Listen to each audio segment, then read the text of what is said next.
arms. I usually call the legs and front arms because they have shoulder blades and all that. And once I have this, I look at it and see, does that kind of feel like what I want to draw? Well, it's moved, but that's okay. Then I think about what angle I want the head to be. I look at another giraffe and say, well, it's kind of going to the left. I'll have the head come back to the right. Now, once I have the gesture drawing, the next most important decision I have found is to divide the giraffe in half so that I can block it in. And so that from the top of the head down to the bottom of the feet, exactly halfway is the shoulder joints. And those are these points that stick forward, and actually the shoulder blade leans back and attaches to the upper arm bone, which is the humerus. And this gets me started in terms of the anatomy and the proportions of the giraffe overall. Now, the next thing I would probably do is think about the rib cage, because the rib cage is really spherical.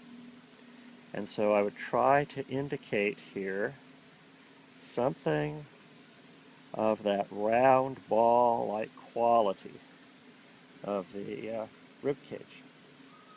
And from here, it doesn't really matter where I go, which direction I go. I'm going to start in the back and kind of work forward. The upper leg from the pelvis, which tilts down in the back, the upper leg really doesn't extend very far, so that the kneecap is going to be right about in here. It's very, very short. We're going to feel that shape coming down. I can even draw it three-dimensionally so you get a sense of this being the thigh, if you will. From here, from the kneecap, back down about halfway is the lower leg, which then takes us to the heel and back, and the shape of what really is the foot. So from here down to the ground, halfway is actually the length of the foot on a giraffe. It's like a 3 or 4 foot long foot. As it comes down, it gets a kind of a sock-like quality to it. And then the hoof comes forward, and they have 2 toes. Then I would look, and I would see the other, or maybe connect this in a general sense, tapering down, just as a gesture. Look for the other leg coming from behind, curving down. Get a sense, maybe a little farther, get a sense of the heel there. Foot coming down, splaying out a little bit to express its shape a little better. Have that sock coming down, that sock-like quality. And on top of the heel and in front is actually the ankle. It's going to have this kind of a larger eminence here in front, and working its way down the foot. Here I'll bring the heel up a little bit. This is foreshortened and going back in space.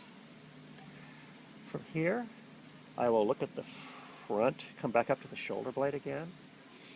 Shoulder blade is going back. It's very long and spade-like, like so. The humerus cants back sharply to, as ours does, shoulder to elbow. Again, the elbow is very high on the animal. And then we get the feeling of these muscles pulling through to this shape of the upper arm. This is the upper arm, and then the lower arm again about halfway down.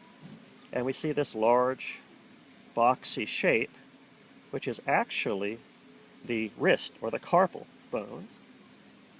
Then we have a feeling of this kind of maybe curving a little bit down again to like this sock-like shape. It wants to come down a little forward of the legs and back because it's in perspective. And we sense the 2 hooves there in front. Now as I look, I can see here this big shape of the muscles in here. This is actually the pectoral muscle inside, coming down and attaching to the from the upper arm to the lower arm, from the chest to the upper arm. Then we feel the lower arm coming down. wrist again, if you will, and I see a new pose that I like, so I'm going to actually put this leg slightly behind this one, and we'll just kind of feel a little bit of that foot peeking out. I kind of like the subtlety of that. Because of that, I'll probably bring this over slightly, feeling the muscle wrapping around. Now from here, I want to get the feeling of the neck inserting between the shoulder blades. So the shoulder blade on the other side is actually going to come across like so. It'll be narrower at the top and wider at the bottom. So I want to have a kind of draw through and get a feeling of that. And the neck comes in high. It's up on top here. I'm going to kind of use an ellipse to kind of indicate the idea that the neck is pulling out of the rib cage. In fact, the rib cage actually has this narrow collar that goes back to that spherical form to allow the legs to move around the neck. I'm going to now very lightly start to indicate from the top and the bottom of this, the neck coming up, having it taper. From here, I'll start to think about the shape of the head. Jaw coming down, head coming forward, very streamlined to the nose and then the upper lip. Lower lip is lower, jaw's down. Eye is going to be forward of the jaw. Very, very large eyeball, one of the largest eyeballs in the animal kingdom. I think the only eyeball that's larger is maybe on whales, like sperm whales and blue whales. Very, very large eyeball. Beautiful eyeball with large eyelashes. Almost a caricature, in a sense. Now the eyes do work out from the skull to the side, like most grazing animals. The skull comes up slightly, back down. There's a feeling of a cheekbone here at an angle. We have the nasal passage come forward. Maybe the mouth is a little farther out. Feel the jaw starting to pull back. And what we normally call horns on a giraffe are not actually horns at all. They are protuberances from the skull itself. They're part of the skull. A horn is something that grows and either is grown separately on top of the skull or grows and falls off depending on the animal. In this case, these are actually part of the shape of the skull itself. So I'm going to sit here and kind of indicate those a little bit.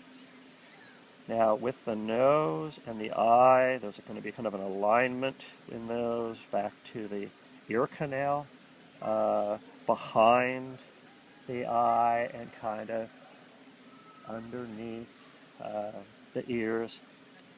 And the ears give us a lot of the personality of the giraffe. They can turn towards us if they're listening to us. They can turn towards another giraffe. They can kind of lay down when they're busy eating. So we kind of get a feeling of the giraffe by what its ears are doing. So in this case, I'm going to say that the giraffe is looking at another giraffe over off to the right. So I'm going to foreshorten the ear and have it turned so that it is facing to the left, or to the right, I should say.